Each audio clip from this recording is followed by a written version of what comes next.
So today we're going to talk about filter delay and how that's going to make your beats sound really super cool. So what we're going to do is we've got this pretty basic little drum track. Let's apply a filter delay to that track.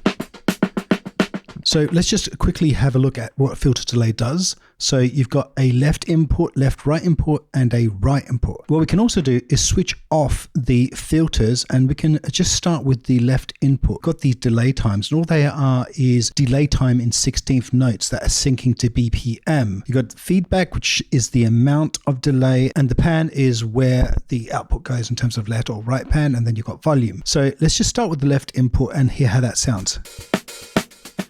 Let's just reduce the delay time to 1 and increase the feedback. Now if we go to milliseconds, that's time, you'll get a bit more of a chorus or stereo effect. Now if we add the right hand side and try time there, you can get some pretty interesting effects.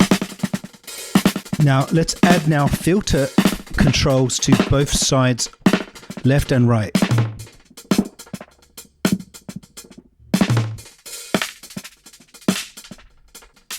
Now let's automate the filter frequency. Let's bring it downwards.